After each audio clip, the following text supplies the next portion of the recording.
बिस्मिल्लाहिर्रहमानिर्रहीम। हज़रत मोहम्मद ख़ातमुन्नबिय्यीन का ज़ौक़ इबादत यानी उनके इबादत का शौक़ जो है। क्वेश्चन MCQs की तरफ आते हैं। चैप्टर आपका 12 है। हज़रत मोहम्मद सल्लल्लाहु अलैहि वसल्लम हर वक्त अल्लाह का ज़िक्र करते रहते थे। आप सल्लल्लाहु अलैहि वसल्लम ने नमाज को आँखों के लिए करार दिया है ठंडक। आप सल्लल्लाहु अलैहि वसल्लम रमज़ान के आखिरी अशरे की रातों में इबादत के लिए किस को उठाते थे? घर के अफराद को। अल्लाह ताला को कौन सी इबादत से सबसे ज़्यादा पसंद है? माली इबादत और बदनी भी। आप सल्लल्लाहु अलैहि वसल्लम का ज़ौक़ इबादत कई गुना बढ़ जाता था रमज़ानुल मुबारक में।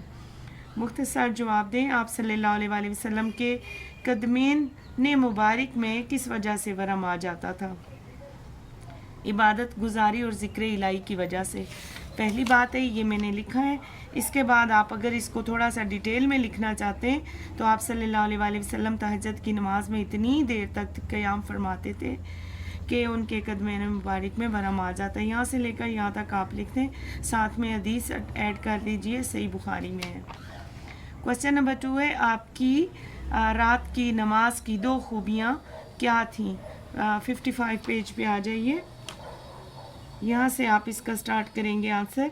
आप सल्लल्लाहु अलैहि वसल्लम फ़र्ज़ नमाज के साथ साथ तहज्जुद में भी खुशू व खुज़ू का बहुत एहतमाम फरमाते। यहाँ से लेकर यहाँ तक आप इसका लिख लें। एक हुस्न होता था, ठीक है। This answer is consisted on 3 lines. Okay. Question number 3, आप सल्लल्लाहु अलैहि वसल्लम सहाबा इकराम को इबादत में किस चीज़ की तरगीब देते थे? 56 पेज पे आ जाइए।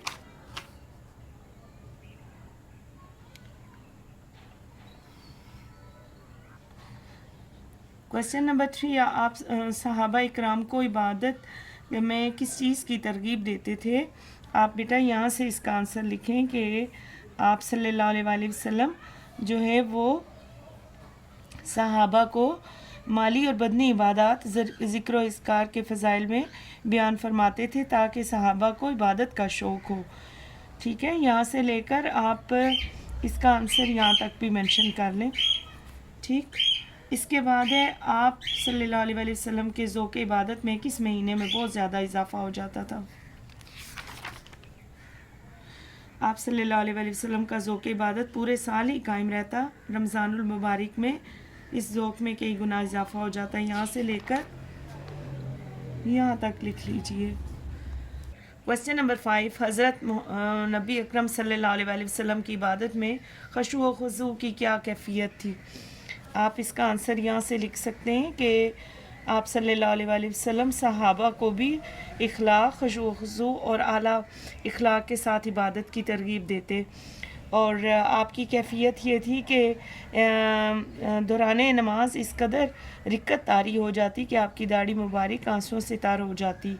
और आप यहाँ तक लिख लें बेटा, हासिल होता है। ठीक है, अगर इसमें थोड़ा सा और इजाफ़ा करना चाहते हैं तो आप ये वाक़या भी लिख सकते हैं। ठीक है बेटा जी, ये शॉर्ट में इसकी ब्रीफिंग करेंगे तो आपके नंबर आ जाएंगे, नहीं तो आप पेज 56 वाला खाली लिख लें। ऐड करना है तो there are 4 lines more. Okay. आप सल्लल्लाहु अलैहि वसल्लम के ज़ौक़ इबादत में तफसीली नोट लिखिए। 55 पेज पे आइए।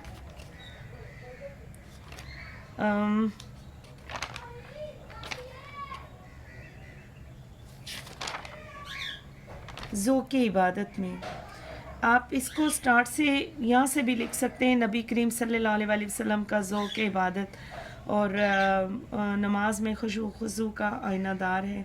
यहाँ से लेकर आप नबी सल्लल्लाहु अलैहि वसल्लम का ज़ौक़ यहाँ तक ऐड कर सकते हैं।